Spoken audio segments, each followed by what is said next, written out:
We'll hear from area health officials on the state of COVID-19 cases in southwest Missouri. The death toll in the Florida building collapse continues to rise. A teen is recovering after a heart and liver transplant, a procedure fewer than 20 kids in the U.S. have had. The 4 states' most watched news starts now. Parts of the 4 states dealt with flooding over the weekend and more rain is coming. This is KOAM News at 5. We turn now to Chief Meteorologist Doug Heddy.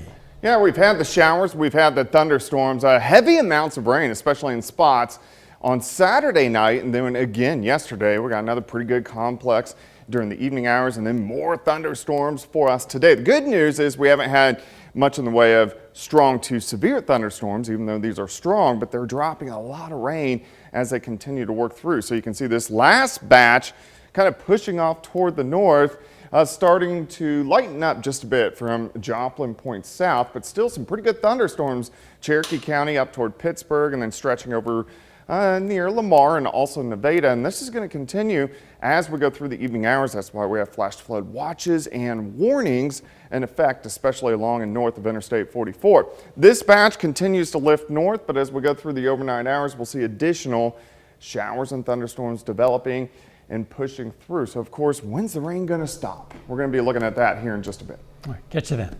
Southwest Missouri is seeing a spike in COVID-19 cases. Experts say current hospitalization numbers resemble what they saw during their first surge last fall.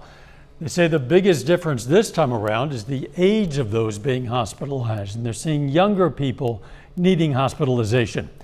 This increase in numbers started in early June, and with the 4th of July coming up, they recommend smaller sized gatherings. If there is an opportunity for a smaller gathering, go to the smaller gathering. If they're going to be in a large gathering settings, still try and maintain that distance from others. Stokes says due to Missouri being a hot spot for COVID-19, more precautions should be taken to keep the community safe. The CDC says Oklahoma is last in the nation when it comes to testing for COVID variants. The report has some health officials concerned as the state's daily COVID-19 cases have jumped more than 100% since the beginning of June. Officials say part of the reason is that they test for variants only when there's a large outbreak of cases.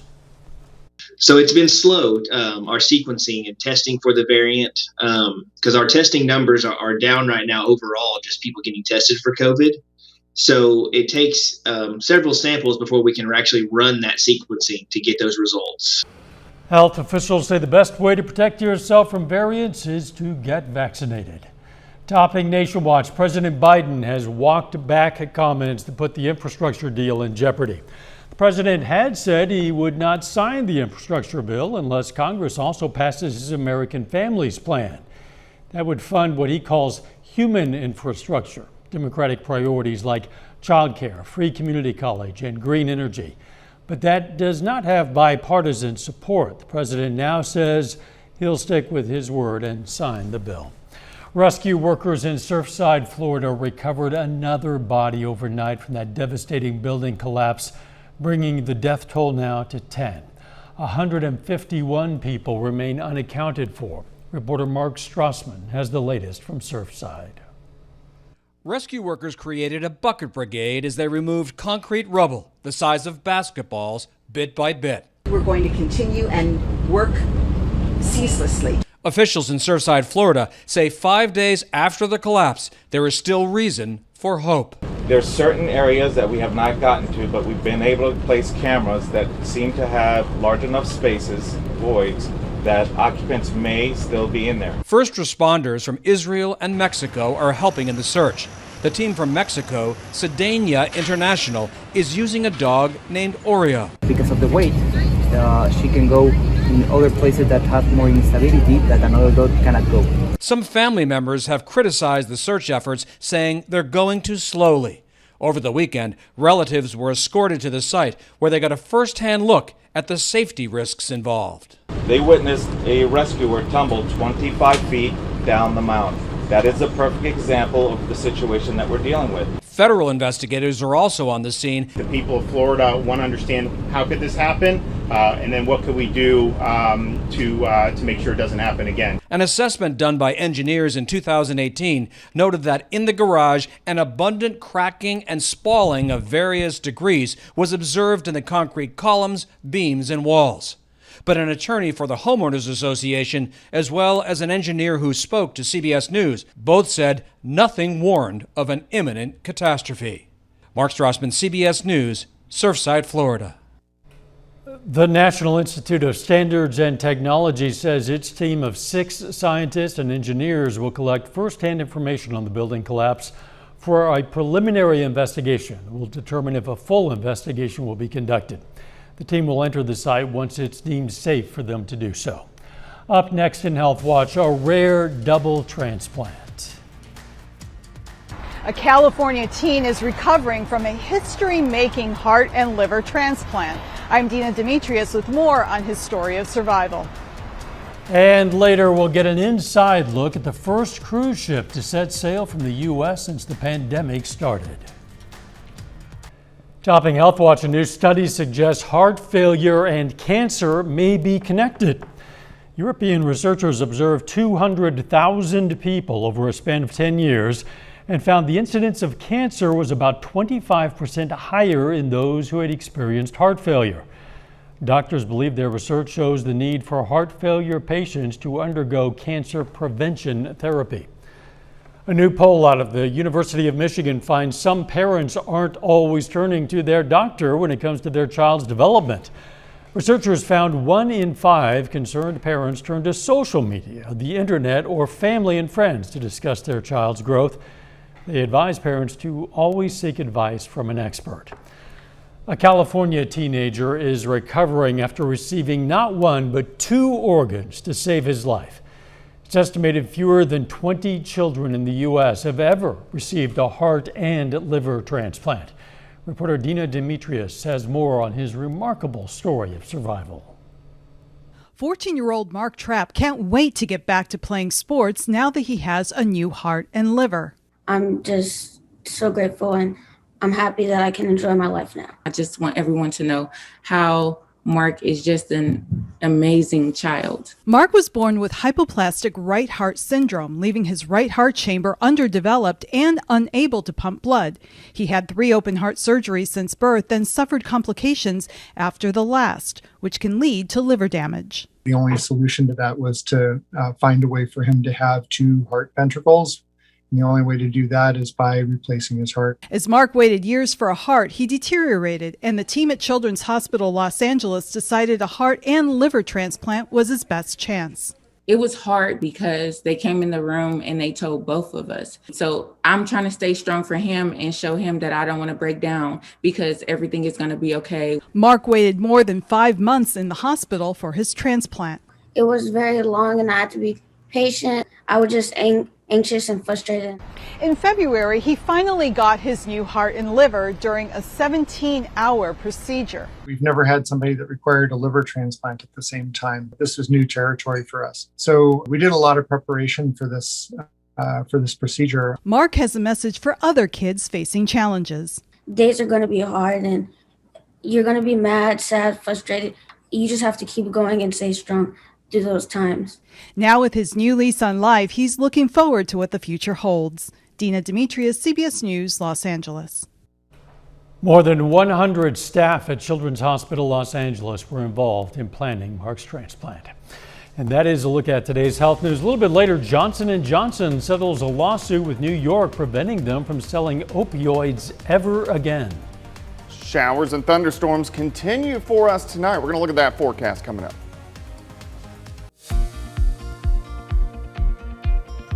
Showers, thunderstorms have been increasing once again over the past couple hours. We've gone through this dance over the past several days. We've had showers, we've had thunderstorms. Even though we haven't dealt with much in the way of severe weather, we have dealt with the aspect of severe weather being flash flooding.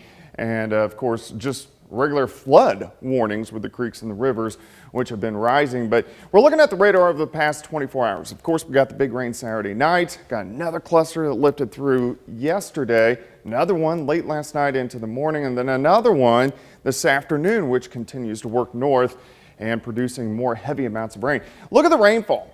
So this is over the past 48 hours.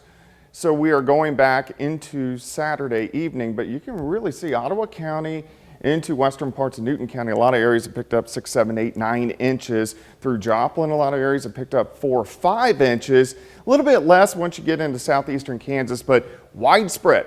Everybody has gotten pretty good amounts of rain the past couple days. So in the brighter green, we have flash flood warnings, and then we have flash flood watch in effect along and north of Interstate 44, which continues for the next couple days as we continue to get more rain. As of right now, you can see the heaviest line really from Nevada, Lamar, Pittsburgh, and then stretches back into northeastern parts of Oklahoma. And these storms, they have a lot of water in them, a lot of thunder and lightning, but most of these are just kind of moderate showers and thunderstorms. And you can see back into northeastern Oklahoma, even additional ones continuing to develop really along Interstate 44, stretching to the southwest toward Tulsa. So this band will continue to lift north. We'll get a little bit of a break, and then it moves back in later on tonight. So let's go through time. Here's 8 p.m. Storms mainly in our northern counties, and then after 10, 11 o'clock, we'll see showers and thunderstorms increasing again. Heavy amounts of rain, especially after midnight, and then a few left over by the time we head into the morning hours for us tomorrow. Temperatures have cooled down with the clouds, showers and thunderstorms, most of us sitting into low to mid 70s. Still looks kind of dark out there. 7th and range line looking off toward the west, 73.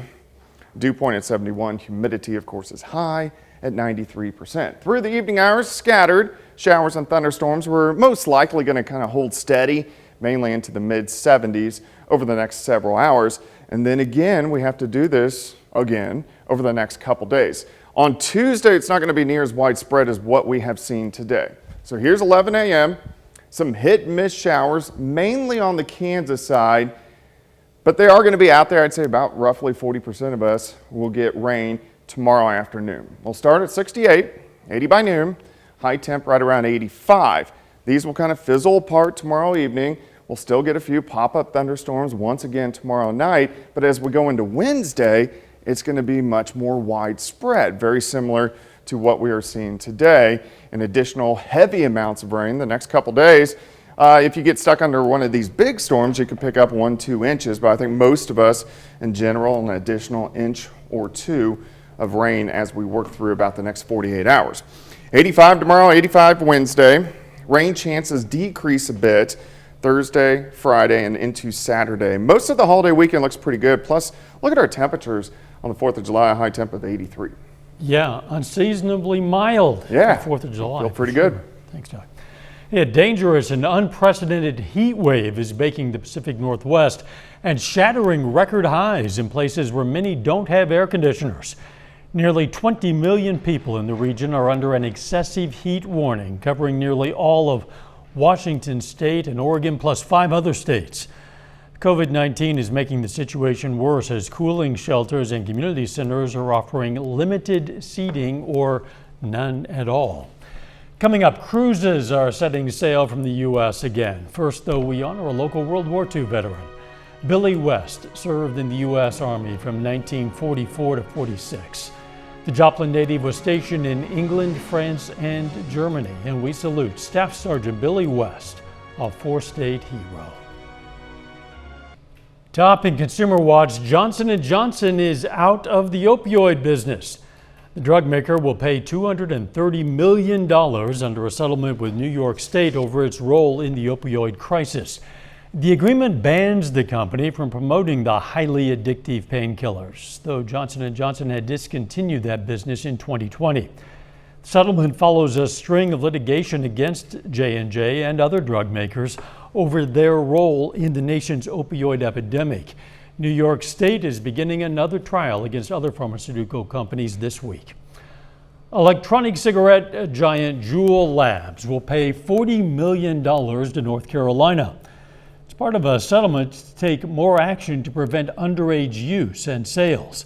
From now on, Juul will have to use a barcode age verification system similar to how alcohol is sold, so minors can't buy their vaping products. Juul must also stop all marketing strategies that are designed to appeal to underage consumers.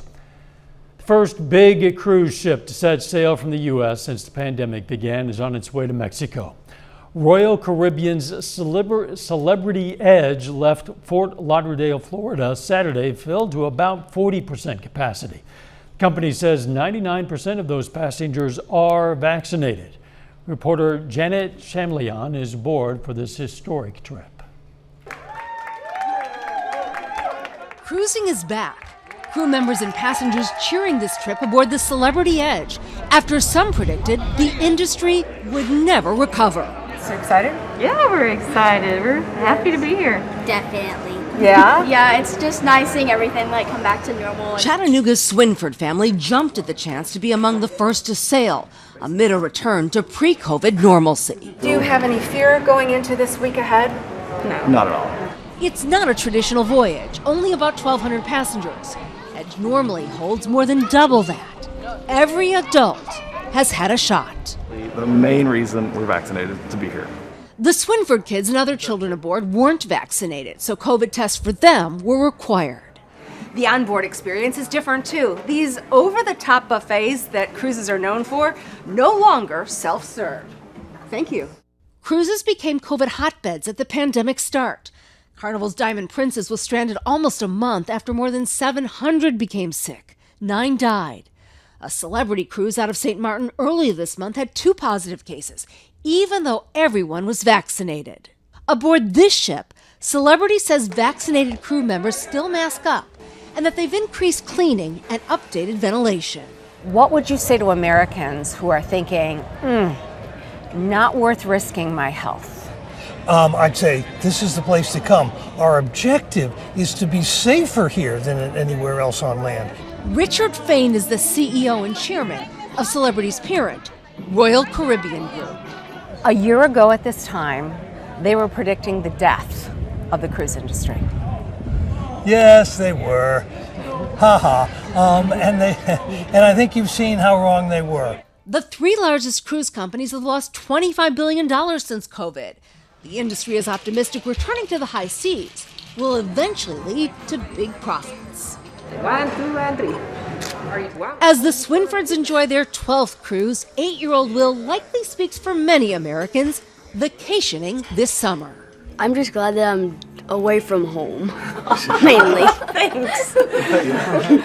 There are a lot of avid cruisers on this first voyage who wouldn't have missed it for the world. And as you can see, a lot of them have joined us out here.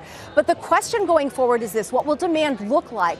And will the cruise lines be able to fill big ships like this? Janet Shamlian, CBS News, on the Celebrity Edge in the Gulf of Mexico. Now, could a 4-day work week be the key to work-life balance? Japan is testing out that theory. Its government is urging companies to allow staff to opt for a reduced work week. Japan hopes management will see that flex work hours and remote work can be helpful even without a health crisis. The nation also hopes an extra day off will help boost the economy. A final check of the forecast next.